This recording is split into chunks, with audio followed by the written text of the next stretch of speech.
नमस्कार विद्यार्थी मित्रांनो, शैक्षणिक वर्ष 2021 पासून SYBA मराठी या विषयाचा नवीन अभ्यासक्रम आपल्या सर्वांसमोर सावित्रीबाई फुले पुणे विद्यापीठाच्या संकेतस्थळावर उपलब्ध झालेला आहे. हा अभ्यासक्रम निश्चितच तुम्हा सर्वांनाच आवडणारा आणि तुमचं आयुष्य घडवणारा असा आहे. SYBA मराठी या विषयाच्या अभ्यासक्रमाची सविस्तर ओळख आता आपण करून घेणार आहोत. या अभ्यासक्रमामध्ये प्रामुख्याने तुम्हाला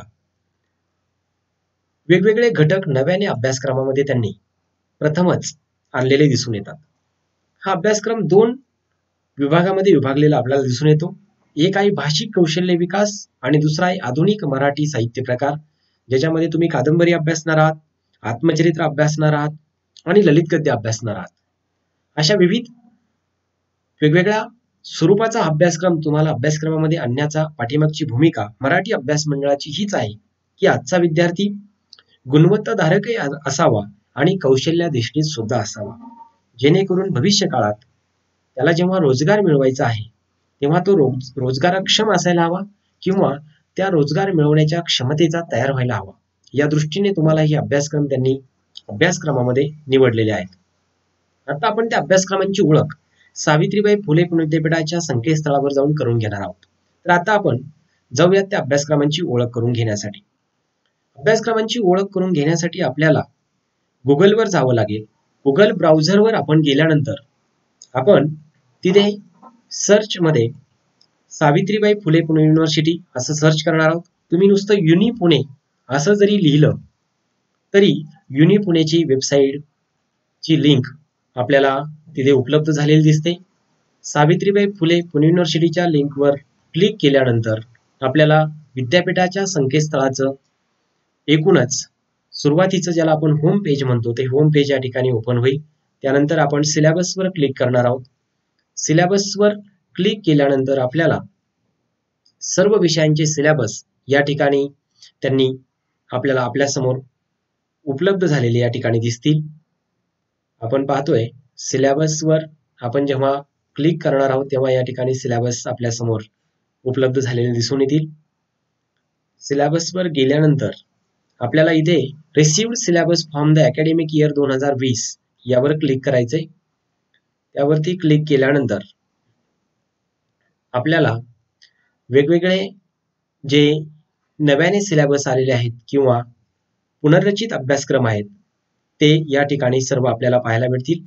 इथे आपल्याला सुरुवातीलाच arts, fine arts and performing arts यामध्ये आपल्याला दुसऱ्या क्रमांकाला SYBA मराठी सिलेबस या ठिकाणी दिसेल. त्यावरती क्लिक करायचं आहे.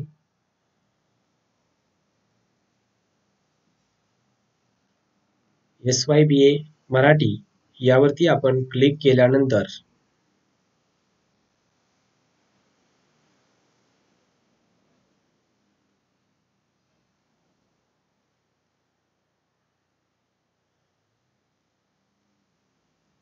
हा सिलेबस आपल्या समोर ओपन झालेला आपल्याला दिसून येतो. सावित्रीबाई फुले पुणे विद्यापीठ पुणे मराठी विषयाचा पुनर्रचित अभ्यासक्रम जून 2020 पासून जो द्वितीय वर्षकला म्हणजेच SYBA मराठी या विषयासाठी निवडलेला आहे. यामध्ये आपल्याला वेगवेगळ्या विषयांची आता ओळख करून घ्यायची आहे. सुरुवातीला पहिला विषय जो आहे ज्याला आपण जनरल विषय असं म्हणतो तो आहे भाषिक कौशल्य विकास आणि आधुनिक मराठी साहित्य प्रकार कादंबरी. या विषयाच्या पहिल्या सत्राची आता आपण ओळख करून घेणार आहोत. पहिल्या सत्रामध्ये तुम्हाला भाषिक कौशल्य विकास आणि आधुनिक मराठी साहित्य प्रकार कादंबरी हा घटक अभ्यासाला आहे. या अभ्यासक्रमाची काही उद्दिष्टे त्यांनी या ठिकाणी दिलेली आहेत.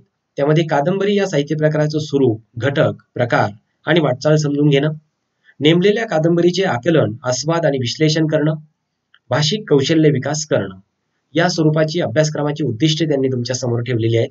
यामध्ये घटक 2 अभ्यासाला आपल्याला आहेत. घटक 1 मध्ये अ आणि ब आणि घटक 2 मध्ये अभ्यास पुस्तक आहे रारंग ढांग प्रभाकर पेंढारकर यांची कादंबरी. तर घटक अ मध्ये आहे संगणक आणि मोबाईलवर युनिकोड मधून मराठी मुद्रण कशा पद्धतीने करायचं, त्यानंतर कळफलक प्रकार, इन्स्क्रिप्ट आणि फोनेटिक, त्यानंतर मराठी टंकलेखन आणि युनिकोडचा वापर, गुगल इनपुट, मायक्रोसॉफ्ट इनपुट व इतर साधने या सगळ्यांचा वापर कशा पद्धतीने आपल्याला मराठी भाषेचा उपयोग एकूणच संगणकामध्ये आणि मोबाईलमध्ये केला जातो या सर्वांविषयीची सविस्तर ओळख आपल्याला या घटकामध्ये होणार आहे. घटक अ मध्ये घटक क्रमांक 1 मध्ये जो ब आहे त्याच्यामध्ये आहे कादंबरी स्वरूप आणि घटक, कादंबरी प्रकार आणि वाटचाल. यामध्ये सुद्धा आपण कादंबरीची सैद्धांतिक चर्चा या ठिकाणी समजून घेणार आहोत. म्हणजेच एका अर्थाने कादंबरी म्हणजे काय, कादंबरीमध्ये कोणते कोणते घटक असतात, कादंबरीचे जे प्रकार असतात आणि एकूणच कादंबरीची वाटचाल कशा पद्धतीने झालेली आहे हे सगळं या घटकामध्ये आपण समजून घेणार आहोत. त्यानंतर घटक क्रमांक 2 मध्ये अभ्यास पुस्तक आहे रारंग ढांग, प्रभाकर पेंढारकर यांची ही कादंबरी आहे. अतिशय छान अशी कादंबरी तुम्हाला या ठिकाणी त्यांनी अभ्यासक्रमासाठी निवडलेली आहे. या संदर्भात तुम्हाला काही संदर्भ ग्रंथ त्यांनी अभ्यासाला दिलेले आहेत. ते संदर्भ ग्रंथ सुद्धा तुम्ही हा अभ्यासक्रम अधिकाधिक चांगला समजून घेण्यासाठी त्याचा उपयोग करू शकता. काही तुम्हाला वेबसाईटच्या लिंक सुद्धा त्यांनी दिलेल्या आहेत, जेणेकरून तुम्हाला या लिंकवर जाऊन अधिकाधिक चांगला अभ्यास करता येईल किंवा अभ्यासासाठी पूरक माहिती मिळण्यासाठी खूप चांगल्या प्रकारची मदत होईल. दुसरे सत्र जे आहे त्या सत्रात आहे आपल्याला भाषिक कौशल्य विकास आणि आधुनिक मराठी साहित्य प्रकार ललित गद्य. याची अभ्यासक्रमाची काही उद्दिष्टे आपल्या समोर त्यांनी ठेवलेली आहेत. त्यामध्ये आहे ललित गद्य या साहित्य प्रकाराचं स्वरूप, घटक, प्रकार आणि वाटचाल समजून घेणं, नेमलेल्या अभ्यास पुस्तकातील ललित गद्याचे आकलन, आस्वाद आणि विश्लेषण करता येणं, आणि तिसरा आहे भाषिक कौशल्य विकास करणं. याही विषयांचा आपल्याला चांगल्या पद्धतीने उपयोग आपल्या अभ्यासामध्ये करता येणार आहे. इथे घटक 1 मध्ये सुद्धा अ आणि ब असे 2 घटक आहेत. अ मध्ये आहे गुगल साधनांचा अध्ययनातील वापर, गुगल फॉर्म आणि गुगल क्लासरूम आणि युट्यूब. गुगल फॉर्म याबद्दलही आपल्या सगळ्यांना कल्पना आहेच. गुगल क्लासरूम ज्याचा उपयोग आपण आता सुट्टीमध्ये अनेकदा केलेला आहे, म्हणजे जिथे शिक्षक आपल्याला विविध प्रश्न देऊ शकतात, प्रश्नावली देऊ शकतात, नोट्स देऊ शकतात, त्या तुम्ही अभ्यासू शकता, तुम्ही लिहिलेली उत्तरही शिक्षक त्या ठिकाणी तपासू शकतात. अशा पद्धतीने आपल्याला गुगल क्लासरूमचा खूप चांगला उपयोग आता आपण सुट्टीमध्ये केलेला आहे आणि आताही सध्या करत आहोत. त्यानंतर युट्यूबवर आपण बघितलं, वेगवेगळ्या प्रकारची माहिती मिळण्यासाठी युट्यूब हे खूप चांगलं माध्यम आपल्या सर्वांसमोर आहे, जिथे तुम्हाला वेगवेगळ्या चांगल्या मुलाखती पाहता येतात, चांगली भाषणं ऐकता येतात, चांगले चांगले व्हिडिओ पाहता येतात, जिथे तुम्हाला स्वतःचा युट्यूब चॅनल सुद्धा सुरू करता येणार आहे. तेही आपण सविस्तर त्या घटकाचं विश्लेषण करताना पाहणारच आहोत. ब आहे ललित गद्य स्वरूप आणि घटक, ललित गद्य प्रकार आणि वाटचाल. ललित गद्य हा मराठी साहित्यातला एक चांगला वाङ्मय प्रकार आहे, जो वाङ्मय प्रकार वाचताना आपल्याला खूप चांगल्या पद्धतीने, म्हणजे जेणे आपण म्हणतो की आपल्या एका बाजूला तो प्रकार ललित गद्य साहित्य वाचताना आपल्याला एका बाजूला खूप विचारशील असे सुविचार पण मिळतात आणि दुसऱ्या बाजूला सहजपणे निसर्ग असेल, निसर्गातील विविध घटक असतील, आपलं पर्यावरण असेल, मानवी जीवन असेल, याविषयीची खूप चांगली ओळख होण्यासाठी सुद्धा या ठिकाणी मदत होते. घटक क्रमांक 2 मध्ये आहे साहित्य रंग नावाचे एक पुस्तक, जिथे आपल्याला ललित गद्याचे एकूण पाठ त्या पुस्तकामध्ये अभ्यासाला असणार आहेत. छोटे छोटे ते पाठ सुद्धा आपल्याला वेगवेगळ्या लेखकांच्या अभ्यासाला असणार आहेत, जेणेकरून त्यात सुद्धा आपल्याला खूप चांगल्या गोष्टींची माहिती होणार आहे. या पुस्तकाचं संपादन केले प्राध्यापक डॉक्टर शिरीष लांडगे, प्राध्यापक डॉक्टर दिलीप पवार, प्राध्यापक डॉक्टर जया कदम यांनी. या घटकासाठी सुद्धा आपल्याला काही संदर्भ ग्रंथ त्यांनी अभ्यासासाठी दिलेले आहेत आणि काही वेबसाईटच्या लिंक सुद्धा या ठिकाणी आपल्याला अभ्यासाला दिलेल्या आहेत. त्याचाही उपयोग आपल्याला सगळ्यांना अभ्यासक्रमासाठी होणार आहे. प्रत्येक विषयाच्या प्रश्नपत्रिकेचं स्वरूप त्यांनी या ठिकाणी अभ्यासक्रमात दिलेलं आहे. मला तुम्हाला सांगायचंय की प्रत्येक विषयाच्या प्रश्नपत्रिकेचं स्वरूप याच धर्तीवरती असणार आहे. त्यामुळे आपण एकच प्रश्नपत्रिकेचं स्वरूप व्यवस्थितपणे समजावून घेऊयात, म्हणजे बाकीच्या विषयांचे प्रश्नपत्रिकेचं स्वरूप समजावून घ्यायला आपला वेळ जाणार नाही, तेवढा वेळ आपला वाचेल. तर प्रश्नपत्रिकेचं स्वरूप समजावून घेण्यापूर्वी तुम्ही पहिल्यांदा आपला जो विषय आहे त्या विषयांची व्यवस्थितपणे नाव आपल्याला माहिती पाहिजे आणि त्या विषयाचा जो काही नंबर आहे तोही आपल्याला माहिती पाहिजे. आता आपला जो जनरल विषय आहे SYBA चा, त्याचं नाव आहे भाषिक कौशल्य विकास आणि आधुनिक मराठी साहित्य प्रकार कादंबरी सत्र 1, बरोबर.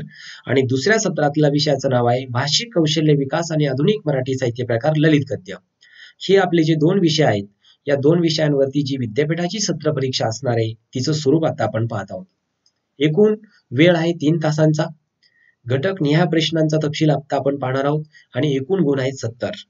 प्रश्न क्रमांक पहिल्यामध्ये तुम्हाला 5 प्रश्न विचारले जाणार आहेत, त्यापैकी 3 प्रश्नांची उत्तरं लिहायची. प्रत्येक प्रश्नाचं उत्तर तुम्हाला 50 शब्दांपर्यंत लिहायचंय. घटक क्रमांक 1 व 2 वर हा पहिला प्रश्न तुम्हाला विचारला जाणार आहे, हे तुमच्या लक्षात पाहिजे. म्हणजे आता आपण पुन्हा तुम्हाला मी दाखवतो. घटक क्रमांक 1 आणि 2 हा जो आहे, या घटकांवर हा प्रश्न विचारला जाणार आहे, हे तुम्हाला लक्षात असायला पाहिजे की पहिला प्रश्न नेमका कोणत्या घटकांवर विचारला जाणार आहे.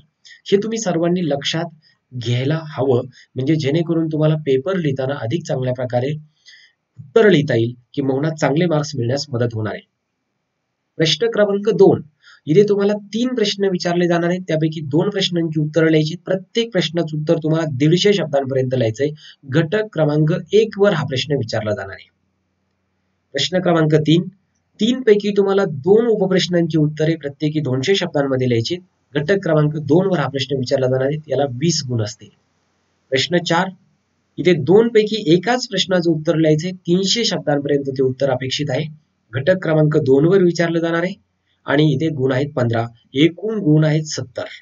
आणि अंतर्गत मूल्यमापन कसं असेल बघा. घटक क्रमांक 1 वर हे अंतर्गत मूल्यमापनासाठी 10 गुण आहेत. त्यामध्ये तुम्हाला काय असेल, अभ्यासेतर अभ्यासक्रम पूरक उपक्रम, जिल्हा ते आंतरराष्ट्रीय स्तरावरील यशस्वी सहभाग, साहित्यविषयक विशेष योगदान, अभ्याससल, क्षेत्रभेट, अहवाल लेखन, प्रकल्प कार्य, सादरीकरण, स्वाध्याय, चर्चासत्र, गटचर्चा, अभिवाचन यासाठी तुम्हाला 10 गुण. हे सगळे घटक तुमचे व्यक्तिमत्व विकास अधिक चांगल्या प्रकारे कसा होईल यासाठीच अभ्यासक्रमात आलेले आहेत. त्यानंतर चाचणी घटक क्रमांक 2 यासाठी तुम्हाला आहेत 20 गुण. ही जी चाचणी परीक्षा आहे ही तुमची घटक क्रमांक 2 वर ही महाविद्यालयात घेतली जाणार आहे. त्यामुळे यासाठी सुद्धा तुम्हाला खूप चांगल्या पद्धतीने अभ्यासाला सामोरं जावं लागणार आहे. सत्र परीक्षा आणि अंतर्गत मूल्यमापन एकूण गुण आहेत 100 मार्कांचा असा तुमचा पेपर असेल. त्यांनी काही विशेष सूचना तुमच्यासाठी इथे दिलेल्या आहेत. पहिली आहे, अंतर्गत मूल्यमापनाचे नियोजन महाविद्यालयाने करावं. विद्यार्थ्यांच्या अंतर्गत मूल्यमापन विषयक लेखन तपशील विद्यापीठाच्या निर्देशानुसार विहित कालावधीपर्यंत महाविद्यालयाकडे जमा असणं आवश्यक आहे आणि विद्यापीठाच्या निर्देशानुसार विहित मुदतीत गुण विद्यापीठाकडे पाठवावेत. हे सर्व शिक्षकांसाठी असलेल्या सूचना आहेत, परंतु तुमच्यासाठी सुद्धा अधिक महत्वाच्या पण आहेत, जेणेकरून तुम्हाला वेळोवेळी ह्या सगळ्या गोष्टी शिक्षकांना पूर्ण करून द्यायच्या आहेत आणि त्या पूर्ण करून दिल्यानंतरच तुम्हाला उत्तम मार्क्स मिळण्यासाठी मदत होणार आहे. आपला जो दुसरा विषय आहे SYBA चा, त्याचं नाव आहे आधुनिक मराठी साहित्य प्रकाशवाटा. आता हा जो विषय आहे या विषयाच्या अभ्यासक्रमाची काही उद्दिष्ट आहेत. आत्मचरित्र या साहित्य प्रकारचं स्वरूप, संकल्पना समजावून घेणं, आत्मचरित्र या साहित्य प्रकाराच्या प्रेरणा आणि वाटचाल यांची ओळख करून घेणं, ललित गद्यातील अन्य साहित्य प्रकारांच्या तुलनेत आत्मचरित्राचं वेगळेपण समजावून घेणं, नेमलेल्या या आत्मचरित्राचे आकलन, आस्वाद आणि विश्लेषण करणं. मी तुम्हाला सुरुवातीलाच म्हणालो, वेगवेगळ्या पद्धतीने त्यांनी अभ्यासक्रम या ठिकाणी तुमच्यासाठी तयार केलाय, जेणेकरून तुमची बौद्धिक क्षमता तर विकसित व्हावीच, परंतु तुमचं कौशल्याधिष्ठित तुमच्यामध्ये वेगवेगळी कौशल्य विकसित व्हावीत हा सुद्धा विचार अभ्यास मंडळाने खूप गांभीर्यपूर्वक या ठिकाणी केलेला दिसून येतो. यामध्ये घटक 1 मध्ये आत्मचरित्र, संकल्पना, स्वरूप, प्रेरणा आणि वाटचाल, ललित गद्यातील अन्य साहित्य प्रकारांच्या तुलनेत आत्मचरित्राचं वेगळेपण हा पहिला घटक तुम्हाला अभ्यासाला आहे. दुसऱ्यामध्ये अभ्यास पुस्तक त्यांनी निवडलंय प्रकाशवाटा, जे डॉक्टर प्रकाश आमटेंचं पुस्तक आहे, ज्याच्यावरती सिनेमा सुद्धा आलेला आहे. आपण पाहिलेला आहे किंबहुना तुम्ही तो सिनेमा सुद्धा पाहू शकता. तर प्रकाशवाटा हे आत्मचरित्र तुम्हाला अभ्यासक्रमामध्ये आहे. अत्यंत वाचनीय आणि उपयुक्त आणि नवी दिशा दाखवणारं असं हे पुस्तक आहे. यासाठी सुद्धा काही संदर्भ ग्रंथ तुम्हाला अभ्यासाला आहेत, तेही तुम्ही अभ्यासू शकता. दुसऱ्या सत्रामध्ये तुम्हाला मध्ययुगीन मराठी साहित्य, निवडक मध्ययुगीन गद्य आणि पद्य या अभ्यासक्रमाची काही उद्दिष्ट त्यांनी या ठिकाणी दिलेले आहेत. मध्ययुगीन गद्य पद्य साहित्य प्रकारांची ओळख करून घेणे, नेमलेल्या अभ्यास पुस्तकातील मध्ययुगीन गद्य पद्याचे आकलन, आस्वाद आणि विश्लेषण करणं. इथे सुद्धा तुम्हाला 2 घटक अभ्यासाला आहेत. पहिल्या घटकामध्ये आहे मध्ययुगीन गद्य, महानुभवीय गद्य, बखर, ऐतिहासिक पत्रे, स्वरूप आणि विशेष. मध्ययुगीन पद्य, अभंग, भारुड, गवळण, पोवाडा, लावणी, स्वरूप आणि विशेष. या पद्धतीने तुम्हाला पहिल्या घटकामध्ये अभ्यासक्रम किंवा वेगवेगळ्या गोष्टी शिकायला मिळणार आहेत.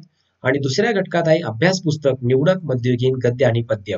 याचं संपादन केलंय प्राध्यापक डॉक्टर शिरीष लांडगे, प्राध्यापक डॉक्टर प्रभाकर देसाई, प्राध्यापक डॉक्टर प्रकाश शेवाळे आणि हे पुस्तक काढले प्रशांत पब्लिकेशन जळगाव यांनी. यासाठी सुद्धा तुम्हाला काही संदर्भ ग्रंथ त्यांनी अभ्यासाला दिले, ते तुम्ही अभ्यासू शकता. अभ्यासाला पूरक असेच मौलिक संदर्भ ग्रंथ हे आहेत. या सुद्धा विषयाच्या प्रश्नपत्रिकेचं स्वरूप मी सुरुवातीला ज्या पद्धतीने तुम्हाला विश्लेषण केलं तसंच विश्लेषण याही प्रश्नपत्रिकेचं आहे. ते आपण अधिक बारकाईने वाचल्यानंतर आपल्याला सहजपणे समजून जाईल.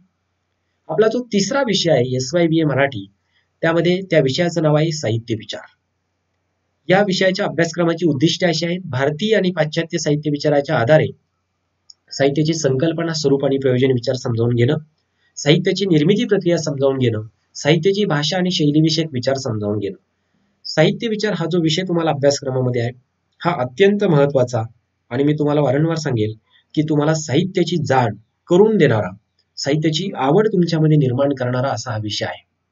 या विषयाचे घटक पाहिल्यानंतरच आपल्या लक्षात येईल की हा विषय आपल्यासाठी किती महत्वाचा आहे. पहिल्या घटकामध्ये तुम्ही पाहणार आहात साहित्याचे स्वरूप आणि प्रयोजन. त्यामध्ये तुम्ही शिकणार आहात साहित्याची संकल्पना, भारतीय आणि पाश्चात्यांनी साहित्याच्या केलेल्या व्याख्या, साहित्यातील अनुभवाचे विशेष, वास्तव आणि कल्पित यांचा संबंध, संवेदनात्मकता, भावनात्मकता, वैचारिकता, सेंद्रियत्व, सूचकता, विशिष्ट आणि विश्वात्मकता. प्रयोजन म्हणजे काय? मम्मटाची प्रयोजने तसेच इच्छापूर्ती, जिज्ञासा तृप्ती, विरेचन, आत्माविष्कार, अनुभव विश्वाची समृद्धी, स्वप्नरंजन, उद्बोधन, प्रचार, मनोरंजन, आनंद या प्रयोजनांचा विचार तुम्ही या ठिकाणी करणार आहात. त्यानंतर साहित्याची निर्मिती प्रक्रिया. या ठिकाणी तुम्ही घटक क्रमांक 2 मध्ये साहित्याची निर्मिती प्रक्रिया शिकणार आहात. तिथे तुम्ही शिकणार आहात प्रतिभा, स्फूर्ती, कल्पना, चमत्कृती यांचं स्वरूप, संकल्पना आणि कार्य, साहित्यिकाचं व्यक्तिमत्व, संवेदन क्षमता, शैशववृत्ती, अनुभव समृद्धी व विद्वत्ता, साहित्यिकाचा जीवनविषयक आणि साहित्यविषयक दृष्टिकोन. आणि घटक क्रमांक 3 मध्ये तुम्ही शिकणार आहात साहित्याची सामाजिकता व भाषा. यामध्ये तुम्ही पाहणार आहात साहित्य आणि समाज, जीवनमूल्य आणि साहित्यमूल्य, साहित्य वाचनाची प्रक्रिया आणि व आवश्यकता, साहित्याची भाषा. यामध्ये तुम्ही शब्दार्थांचा वक्र व्यापार, वक्रोक्ती, अलंकार, प्रतिमा, प्रतीक, प्राकत्ता. आणि तिसरं शैलीविषयक स्थूल चर्चा, लेखक, आशय, साहित्य प्रकार या अनुरोधाने तुम्ही चर्चा या ठिकाणी अभ्यासणार आहात. या विषयाच्या संदर्भातही तुम्हाला काही संदर्भ ग्रंथ त्यांनी या ठिकाणी उपलब्ध करून दिलेले आहेत. विशेषतः साहित्य विचार डॉक्टर आवा कुलकर्णी आणि साहित्यशास्त्र स्वरूप व समस्या ही दोन्ही पुस्तकं तुम्हाला अत्यंत अभ्यासक्रमासाठी उपयुक्त आणि समजण्यास सोपी अशी आहेत. मी असं आवर्जून तुम्हाला सांगेन. द्वितीय सत्रामध्ये तुम्ही शिकणार आहात साहित्य समीक्षा. या अभ्यासक्रमाची काही उद्दिष्टे त्यांनी या ठिकाणी दिलेली आहेत. उदाहरणार्थ साहित्य समीक्षेची संकल्पना, स्वरूप यांचा परिचय करून घेणे, साहित्य आणि समीक्षा यांचे परस्पर संबंध समजावून घेणे व अभ्यासणे, साहित्य प्रकारानुसार समीक्षेचं स्वरूप समजावून घेणे व अभ्यासणे, ग्रंथ परिचय, परीक्षण व समीक्षण यातील फरक समजावून घेणे.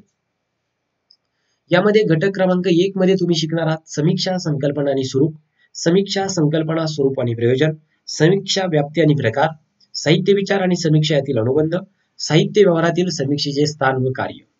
घटक क्रमांक 2 मध्ये तुम्ही शिकणार आहात साहित्य आणि समीक्षा यांचे परस्पर संबंध, साहित्य कृती आणि वाचक, साहित्य कृती आणि समीक्षक, समीक्षेतील साहित्याचे आकलन, आस्वाद, विश्लेषण, अर्थनिर्णय, मूल्यमापन आणि शब्दांकन यांचे स्थान व कार्य. घटक क्रमांक 3 मध्ये तुम्ही शिकणार आहात समीक्षकाचे गुण व पाळावयाची पथ्ये. त्यामध्ये शिकणार आहात समीक्षकाचे गुण, रसिकता, प्रज्ञा, तुलना क्षमता, चिकित्सता, मूल्यविवेक, विश्लेषकता, उत्पन्नता, तुलना क्षमता इत्यादी. त्यानंतर समीक्षकाने पाळावयाची पथ्ये, समीक्षा विषयाचे अवधान व तारतम्य, निकषाचे तारतम्य, व्यक्तिनिष्ठता व वस्तुनिष्ठता यांचे तारतम्य, मांडणी व शैली यांचे तारतम्य, संगती व सुसूत्रता यांचे भान, नेमकेपणा व तार्किकता या संबंधीचा विवेक, वाङ्मयीन मूल्य व जीवन मूल्य यांचा परस्पर संबंध आणि त्यांच्या वापराबाबत करावायचा विवेक. यामध्ये तुम्ही तिसऱ्या घटकामध्ये शिकणार आहात भाषिक, साहित्य, सांस्कृतिक संकेत आणि मूल्यव्यवहार. आणि चौथ्यामध्ये उपयोजित समीक्षा, ग्रंथ परिचय, ग्रंथ परीक्षण व ग्रंथ समीक्षा. हे सर्व घटक आपण साहित्य समीक्षा या पेपरमध्ये शिकणार आहोत. हाही पेपर आपल्याला अभ्यासाची चांगली दिशा देणारा आणि आपल्याला अभ्यासाची रुची वाढवणारा असा आहे. यासाठी सुद्धा तुम्हाला काही संदर्भ ग्रंथ त्यांनी अभ्यासासाठी दिलेले आहेत, तेही तुम्ही व्यवस्थितपणे अभ्यासू शकता, त्यांचं वाचन करू शकता. याही विषयाच्या अभ्यासक्रमाच्या प्रश्नपत्रिकेचं जे स्वरूप आहे ते सुरुवातीला मी जसं तुम्हाला समजावून सांगितलं त्याच पद्धतीने, अगदी तशाच पद्धतीने तुम्हाला प्रत्येक घटकावरती प्रश्न विचारले जाणार आहेत. त्यांचा तुम्ही सविस्तर अभ्यास केल्यानंतर ते तुम्हाला लक्षात येईल, किंवा शिक्षकांच्या मदतीने सुद्धा तो घटक अधिक तुम्हाला चांगला समजेल. यानंतर द्वितीय वर्ष कला SYBA ला नव्याने त्यांनी कौशल्याधिष्ठित अभ्यासक्रम हा नवीन अभ्यासक्रमाचा पेपर तुमच्यासाठी अभ्यासक्रमामध्ये घेतलेला आहे. हा अतिशय मौल्यवान असा पेपर मी तुम्हाला सांगेल की जेणेकरून तुमची कौशल्य विकसित होण्यासाठी अतिशय प्रयत्नपूर्वक, अभ्यासपूर्ण, कष्ट घेऊन त्यांनी हा पेपर तुमच्यासाठी तयार केलाय. त्याचं नाव आहे प्रकाशन, व्यवहार आणि संपादन. या अभ्यासक्रमाची उद्दिष्टे आहेत प्रकाशन, व्यवहार आणि संपादन यासाठी आवश्यक कौशल्य मिळवणे, प्रकाशन, व्यवहार आणि संपादन यासाठी आवश्यक प्रशिक्षण घेणे, प्रकाशन, व्यवहार आणि संपादन यासाठी प्रात्यक्षिकासह उपयोजनाची कौशल्य मिळवणे, प्रकाशन संस्था, जाहिरात संस्था, छापखाने, वृत्तपत्र कार्यालय, वितरण संस्था, ग्रंथ विक्री दुकाने, फ्लेक्स, निर्मिती केंद्र, वार्ताहर यांना भेटी देऊन प्रशिक्षण घेणे. यामध्ये सुद्धा पहिल्या घटकामध्ये 2 घटक आहेत. पहिला आहे प्रकाशन संस्था, स्वरूप, कार्यप्रणाली, कॉपीराईट कायद्याची तोंड ओळख, ग्रंथ विक्री, वितरण, जाहिरात, वाचक संवाद. दुसरा आहे ग्रंथ निर्मिती प्रक्रिया, ग्रंथ प्रकार, ललित, माहितीपर, शास्त्रीय, संदर्भ ग्रंथ इत्यादी. ग्रंथ निर्मिती, संहिता संपादन, संपादकीय संस्कार, लेखक संवाद, मुखपृष्ठ, मुद्रणप्रत, छपाई, ग्रंथबांधणी. आणि घटक क्रमांक 2 मध्ये आहे मुद्रित शोधन, लेखनविषयक नियम, मुद्रित शोधन, खुणा, विरामचिन्हे, अवतरणे, संक्षेप, मजकुराची मांडणी, चित्र रेखाटन, योजना, सूची, संदर्भ ग्रंथ सूची, परिशिष्टे, दर्शनीय स्वरूप आणि आकार. हा नव्यानेच अभ्यासक्रम तुम्हाला शिकायला मिळणार आहेत. हे सगळे घटक तुम्हाला नव्याने शिकायला भेटत आहेत. ही खूप चांगली संधी तुमच्यासाठी उपलब्ध आहे. नव्याने या सगळ्या संधी तुमच्यासाठी उपलब्ध होत आहेत आणि त्या सर्वांचं तुम्ही खऱ्या अर्थाने सोनं करून घ्यायला पाहिजे. या विषयाचे सुद्धा काही संदर्भ ग्रंथ तुम्हाला त्यांनी अभ्यासासाठी दिलेले आहेत. वेबसाईटच्या लिंक्स अभ्यासासाठी दिलेले आहेत. त्याही तुम्ही अभ्यासू शकता आणि वाचू शकता. दुसऱ्या सत्रामध्ये तुम्हाला उपयोजित लेखन कौशल्य हा घटक अभ्यासाला भेटणार आहे. कदाचित याच्यातूनच तुमच्यामध्ये लेखनाची विविध कौशल्य निर्माण व्हायला मदत होणार आहे. ह्याही अभ्यासक्रमाची काही उद्दिष्ट आहेत. जाहिरात, मुलाखत लेखन आणि संपादन यासाठी आवश्यक कौशल्य मिळवणे. जाहिरात, मुलाखत लेखन आणि संपादन यासाठी आवश्यक प्रशिक्षण घेणे. जाहिरात, मुलाखत लेखन आणि संपादन यासाठी प्रात्यक्षिकासह उपयोजनाची कौशल्य मिळवणे. यामध्ये घटक क्रमांक 1 मध्ये तुम्ही शिकणार आहात जाहिरात लेखन, प्रयोजन, स्वरूप, प्रकार, विविध माध्यमांतील जाहिरातींचे स्थान, जाहिरात, कल्पना आणि संहिता लेखन, इंटरनेट, जाहिरात आणि संहिता लेखन. त्यानंतर दुसऱ्या मध्ये शिकणार आहात मुलाखत लेखन, वृत्तपत्रे, नियतकालिके, दृकश्राव्य माध्यमांसाठी मुलाखत लेखन. आणि घटक क्रमांक 2 मध्ये शिकणार आहात माहितीपर नोंदी, शास्त्रीय ज्ञानकोश, विविध प्रकारचे ज्ञानकोश, विकिपीडिया, विश्वकोश इत्यादींसाठी नोंद लेखन, विविध माध्यमांसाठी नोंद लेखन, प्रात्यक्षिके इत्यादी. या सर्व घटकांचा उपयोग तुम्हाला निश्चितच तुमच्या व्यक्तिमत्व विकासासाठी होणार आहे. यासाठी सुद्धा तुम्हाला काही संदर्भ ग्रंथ त्यांनी अभ्यासासाठी दिलेत, तेही तुम्ही अभ्यासू शकता. काही युट्यूबच्या लिंक्स आहेत, वेबसाईटच्या लिंक्स आहेत, तेही तुम्ही व्यवस्थितपणे अभ्यासून चांगल्या पद्धतीने अभ्यास करू शकता. हा झाला आपला संपूर्ण SYBA चा नव्याने जो तुम्हाला अभ्यासक्रम आलेला आहे त्या अभ्यासक्रमाची ही झाली आपली ओळख. हा अभ्यासक्रम तुम्ही सविस्तर वाचू शकता विद्यापीठाच्या वेबसाईटवरती. स्वतःकडे तो डाउनलोड करून ठेवू शकता. त्याची प्रिंट काढून सुद्धा तो तुम्हाला अभ्यासता येणार आहे. आता आपण विद्यापीठाच्या वेबसाईटवरती अजून एका दुसऱ्या गोष्टीची माहिती करून घेणार आहोत, ते म्हणजे ई लर्निंग.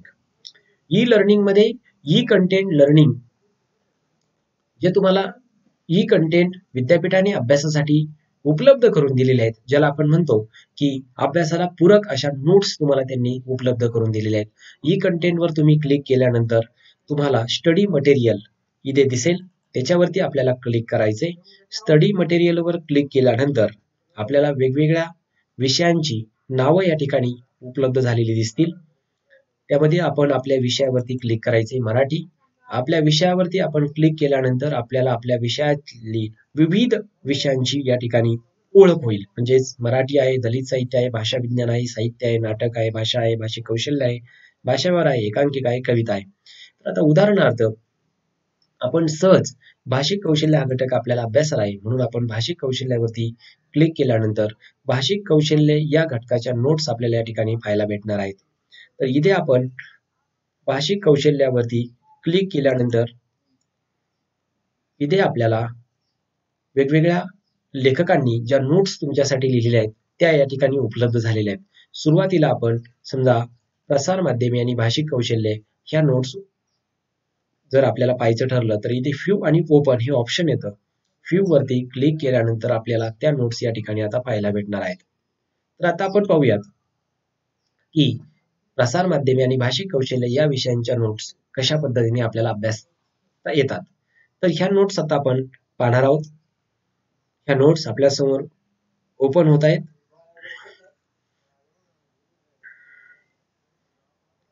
या ठिकाणी विद्यापीठाच्या वेबसाईटवरती आपल्याला ई कंटेंटच्या माध्यमातून विविध माहिती नेहमी उपलब्ध होत राहते. विविध विषयांच्या नोट्स आपल्याला उपलब्ध होत राहतात आणि त्या नोट्स आपण नेहमी वारंवार पाहायला हव्यात, जेणेकरून आपल्याला आपल्या विषयांची खूप चांगली ओळख या ठिकाणी होण्यासाठी मदत होते. भाषिक कौशल्यावरती आपण क्लिक केलं. भाषिक कौशल्यावरती खूप लोकांनी लिहिलेलं आहे. यामध्ये आपण उदाहरणार्थ भाषिक कौशल्यावरती ज्या नोट्स लिहिलेल्या आहेत वेगवेगळ्या लेखकांनी त्या आपण जर ओपन केल्या तर आपल्या लक्षात येतं की या ठिकाणी भाषा व्यवहार आणि भाषिक कौशल्य या विषयाच्या नोट्स या ठिकाणी अशा पद्धतीने आपल्या समोर उपलब्ध झालेल्या आपल्याला दिसून येतात आणि त्यांचा अभ्यास आपण अभ्यासक्रमामध्ये सहजपणे करू शकतो. तर याही पद्धतीने आपल्याला ह्या नोट्स अभ्यासता येतील. आपण अशा पद्धतीने वेगवेगळ्या पद्धतीने इथे स्टडी मटेरियलवर जाऊन आपल्या विषयांच्या नोट्स सहजपणे पाहू शकतो. आपल्याला जे विषय अभ्यासाला आहेत त्या विषयांच्या संदर्भातील वेगवेगळ्या विषयांच्या नोट्स या ठिकाणी अभ्यासाला आहेत आणि आपल्याला जर आपण अजून पुढे क्लिक केलं तर आपल्याला अजून पुढच्या विषयांच्या सुद्धा नोट्स या ठिकाणी सहजपणे उपलब्ध होतील. तर अशा पद्धतीने ई कंटेंटचा उपयोग सुद्धा तुम्ही चांगल्या पद्धतीने तुमच्या अभ्यासामध्ये करणार आहात आणि तो तुम्ही करायला हवा. यानंतर आता आपण पाहणार आहोत की तुम्हाला जो अभ्यासक्रम जो विद्यापीठाने आता नेमलेला आहे हा अभ्यासक्रम कशा पद्धतीने तुम्ही शिकणार आहात. तर आपण प्रत्येक विषयाच्या प्रत्येक घटकाविषयी सविस्तरपणे प्रत्येक लेक्चरमध्ये ओळख करून घेणार आहोत. पुढील लेक्चरमध्ये आपण जे तुम्हाला आयटी मराठी ह्या नावाचं जे ऍप आहे या ऍपचा उपयोग तुम्हाला अधिक चांगल्या प्रकारे कसा करता येणार आहे याविषयीची पुढील लेक्चरमध्ये आपण ओळख करून घेणार आहोत. प्रत्येक लेक्चरमध्ये आपण प्रत्येक घटकाविषयी सविस्तरपणे जाणून घेणार आहोत. सविस्तरपणे प्रत्येक घटकाची मी स्वतः तुम्हाला ओळख करून देणार आहे.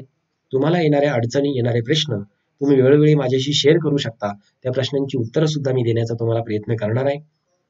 जेव्हा सर्व परिस्थिती व्यवस्थित होईल आणि महाविद्यालय नव्याने पुन्हा सुरू होतील तेव्हा तर आपण प्रत्यक्ष भेटून अभ्यास करणारच आहोत. परंतु जोपर्यंत आपल्यावरती हे कोरोनाचं संकट आहे तोपर्यंत आपण ऑनलाईन पद्धतीने जे शिक्षण घेणार आहोत त्यामध्ये आपण प्रत्येक घटकाची प्रत्येक लेक्चरमध्ये सविस्तर ओळख करून घेणार आहेत. तर या ठिकाणी आता आपण थांबू. पुढील लेक्चरमध्ये आपण भेटणार आहोत आयटीत मराठी या ऍप विषयी अधिक जाणून घेण्यासाठी.